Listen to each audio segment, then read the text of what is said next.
What's up, Raw Spartan Tribe? This is Raw Spartan 125, back for yet another great reaction. Okay, this is SCP-787, the plane that never was, SCP animation by SCP Explained, story and animation. Okay. This is requested live on Twitch stream. Okay, let's get back to the video. Okay, let's jump in. Flying in a plane nowadays is about as safe as catching a ride on a bus or commuting on the subway. Of course, that doesn't stop people being afraid of flying. To some, the prospect of long-haul flights or feeling the shudder of turbulence are reasons to avoid planes altogether. And then, every year, there are stories of downed flights or those that go missing, all adding fuel to that aviophobia fire. Take, for example, the infamous Bermuda Triangle, that well-known region of the western part of the North Atlantic Ocean. What does that have to do with a fear of flying? Well, famously, a high number of aircraft are believed to have mysteriously vanished while flying over the Bermuda Triangle. Their wreckage and passengers rarely ever recovered. Stories like that planes. are enough to make anyone think twice about setting foot in a plane again. And then, there's The way you're saying, you'd think it was just planes that disappear, but it isn't. Yeah, he's really misinformed, because it's not just planes, it's also, I almost said trains. Ships, obviously. Yeah, ships go missing there. Actually, probably more ships than planes, to be honest. I think. Let me know if I'm wrong. I don't know. Wreckage and passengers rarely ever recovered. Stories like that are enough to make anyone think twice about setting foot in a plane again. And then, there's SCP-787. As you may have already guessed, SCP-787 is a plane.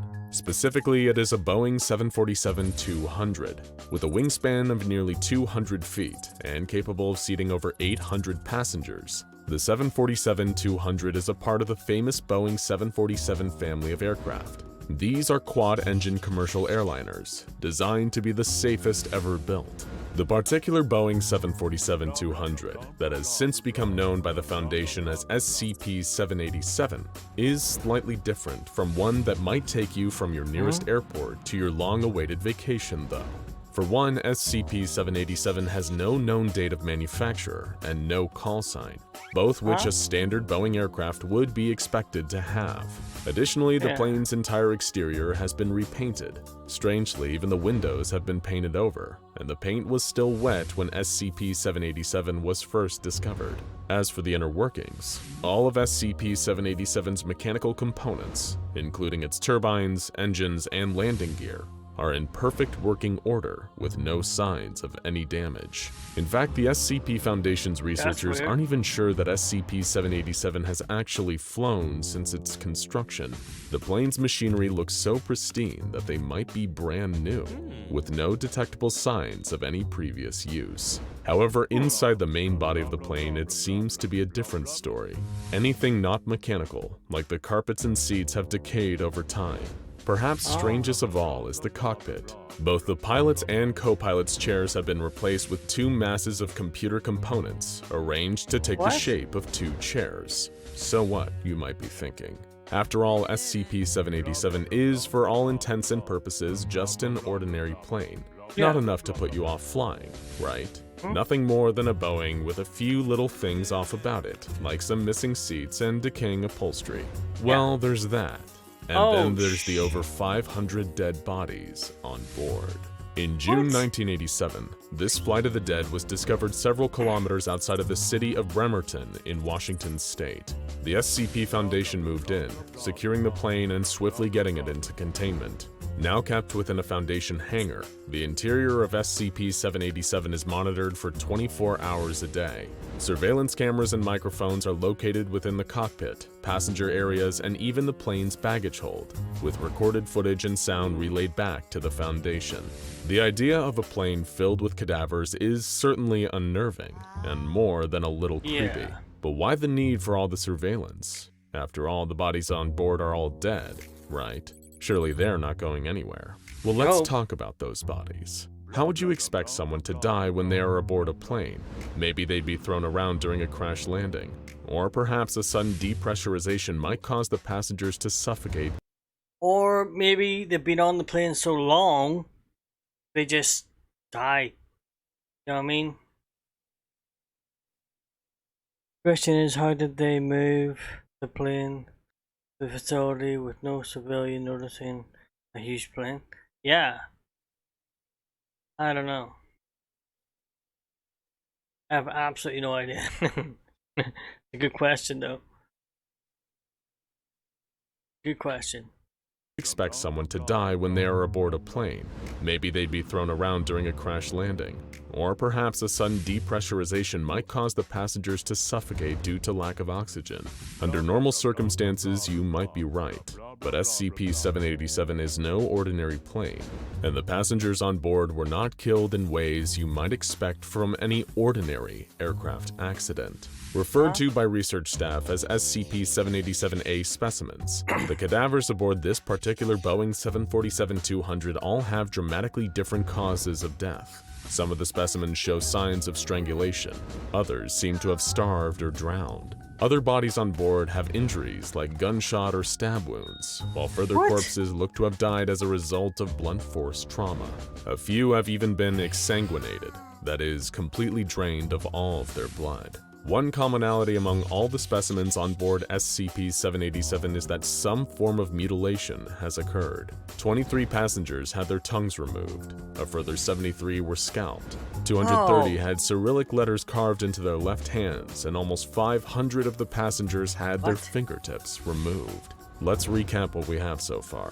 First, there's the Boeing 747-200 found randomly sitting in a field. Second, it's filled with over 500 mutilated bodies. And third, each one appears to have died from a cause you wouldn't typically expect from an airline accident. Seems strange enough. But of course, then there's the apparitions and noises that manifest inside SCP-787, which is why the Foundation keeps the plane under round-the-clock surveillance so they can monitor any anomalous activity taking place aboard this flight of the dead. Let me get this straight. There's dead bodies on there that have died in ways they couldn't possibly have died on a plane, and there's noises coming from it? What kind of noises? Is it people noises? Dead people noises? No. Oh, this is definitely putting me offline. I'm sorry, it just is.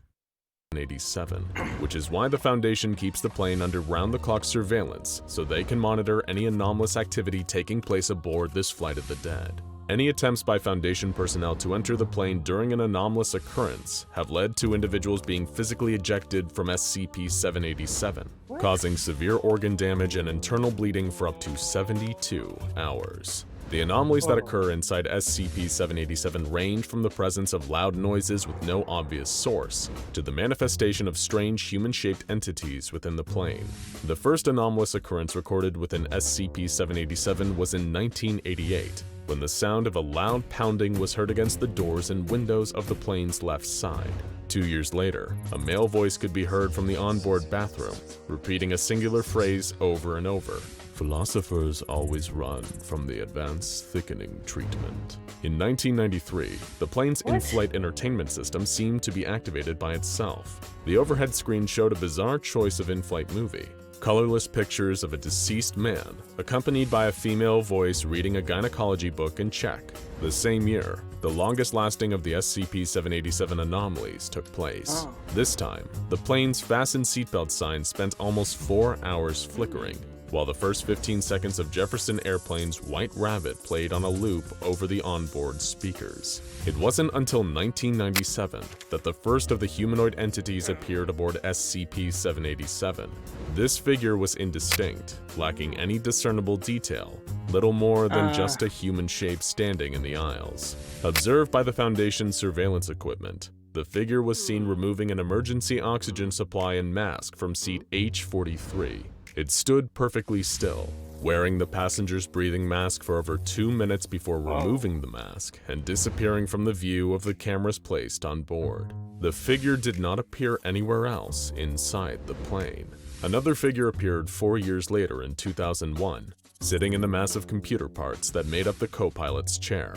This figure, much like its predecessor, was indistinct in its features. For almost 4 minutes, it sat in the cockpit of the Boeing 747-200, just whimpering softly. Then it lurched forward, vomiting all over the console in front of it, before quickly disappearing like the first figure. SCP personnel. Like, say you're watching that, right? Okay, you work there, you're probably expecting weird stuff to happen.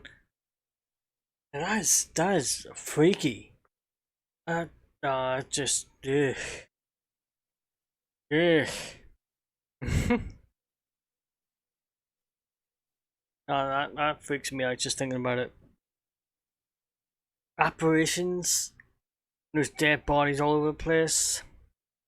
Just whimpering softly. Then it lurched forward, vomiting all over the console in front of it, before quickly disappearing like the first figure. SCP personnel collected a sample of the vomit the entity left behind. After performing an analysis of the sample, research staff found traces of nitrous oxide, thorium, bird droppings, and 3 human fingernails. At present, the origin of these humanoid figures is still unknown. Could these entities be the souls of the dead passengers, trying to offer insight into what happened aboard this flight? Or perhaps these indistinct human-shaped creatures are the ones responsible for the deaths of SCP-787's passengers? The next anomaly within SCP-787 occurred in 2005, when a female voice was recorded speaking through the onboard speaker system. The voice said, "For your comfort and enjoyment today, pancakes will now be served. Please do not leave your seat. Pancakes will now be served. Please do not leave your seat. Do not leave your seat. Leave your seat, please. Pancakes will now be served. Yay! Pancakes." Exactly what the relevance of pancakes are to a plane full of bodies is still under investigation by the SCP Foundation. Next, in 2007, the Boeing's overhead emergency air masks fell from the ceiling, only to be snatched back upwards. They continued deploying and retracting for 14 minutes, while the plane was simultaneously filled with the noise of screams. Finally, the only other notable anomaly took place a year later, when the onboard temperature with an SCP-787 dropped 30. Screams? Really? Yeah, it creeps me out as well. Oh. No, I don't work there anymore. Sorry. Nope. Nope. That's just too freaky.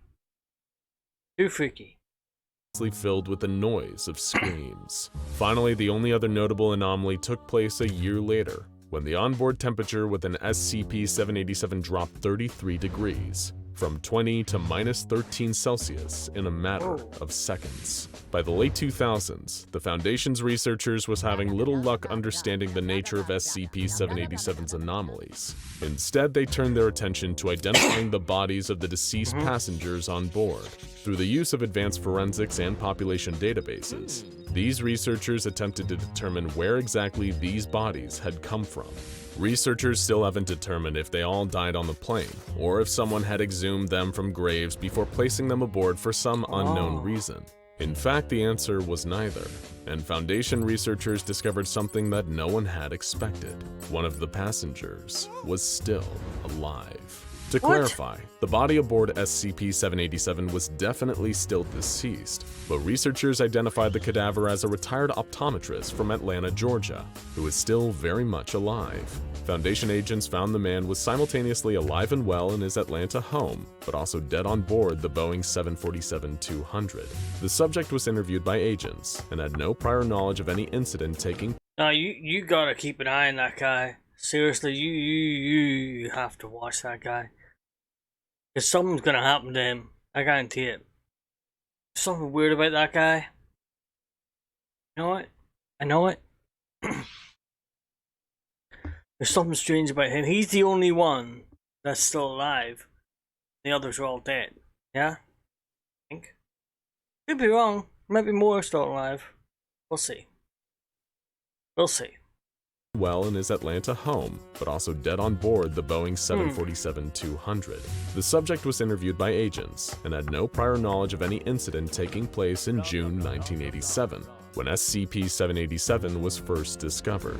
Even more interestingly, he claimed that he never even set foot aboard an airplane, which his wife and son both confirmed to be true. So what does this mean? How could the same man have been alive in Georgia and dead aboard SCP-787? Perhaps the answer can be found in a surprising place: the plane's toilet, or to be more specific, the place where the things flushed in the toilet go to. Examinations of the airplane's waste storage tank have revealed something very surprising. There was one more SCP-787A specimen that had been overlooked. It is unknown just how he got in there, but researchers discovered the body of an Indian man who looked to be in his 30s. The man, who was wearing a three-piece suit, was found to be carrying a number of puzzling items, including a surgical mask and gloves, an unloaded Beretta DT-10 shotgun, several cinnamon-flavored mints, a switchblade knife, an amulet that appears to depict the Eye of Horus, and a ticket stub for the Return of the Jedi with the number 92 written on the back. All of these objects seem to be completely random, and the Foundation has been unable to make sense of what they were doing on the man, or why his body does not seem to show the same state of decay as the rest of those found on board. There was one item that may hold some answers, though. For some reason, this man also possessed a copy of SCP-787's flight log. The log consisted of a series of coordinates, which were repeated 5,478 times. The coordinates point to a seemingly random spot in the Pacific Ocean, several hundred miles away from the infamous Pitcairn Islands, the island that the famous mutineers of the HMS Bounty settled after taking over the ship and leaving the captain adrift on the ocean. Is this location the secret to SCP-787? While none of this is confirmed nor denied by anyone at the SCP Foundation, one theory surrounding the area is that the location is another Bermuda Triangle-like location, one that contains some sort of temporal anomaly that unwitting planes fly through, only to find themselves displaced in time. Of course, the problem with this theory is that the man from Atlanta said he'd never been aboard a plane before, or at least, not yet. It is entirely possible that SCP-787 is a plane that made a flight at some point in the not-too-distant future, only to arrive back in June 1987 by passing through a temporal breach in the area near the Pitcairn Islands. Sure, it might not explain what happened to everyone on board, but it could at least explain how SCP-787 arrived where and when it did. Every plane is fitted with a device that records flight data, in the event of a crash or other accident, known to most as the plane's black box, and researchers were able to uncover SCP-787's inside a compartment under one of the plane's seats. The recorder was found within a compartment filled with toxic asbestos and dried human blood. They hoped that perhaps it would contain some answers as to what exactly SCP-787 had come from, and what had happened to its passengers. Sadly not. The flight data recorder contained no information besides one simple phrase: "To be sorry." While an inexplicable mystery, SCP-787 is at least classified as a safe anomaly by the Foundation, seeing as it poses no realistic threat or shows signs of trying to break out of containment. The aircraft has only ever caused harm to anyone trying to enter during one of its sporadic anomalous events, but apart from that, it sits gathering dust in a hangar, just waiting for someone to crack its secrets. And who knows, maybe one day you'll be sitting on a plane that's taking you to your South Pacific vacation, and the retired optometrist sitting next to you will remark that you're passing over the Pitcairn Islands, and you'll discover for yourself exactly what happened to SCP-787. Now check out SCP-354. Okay, that is the end of the video. And whoa. That was freaky. That was seriously freaky one. That's out of all the SCPs, that was actually maybe one of the freakiest ones yet. Oh, no, I'm not going flying anytime soon. Wasn't gonna go flying anytime soon anyway. But yeah, there it is. Until next time, I am out of here.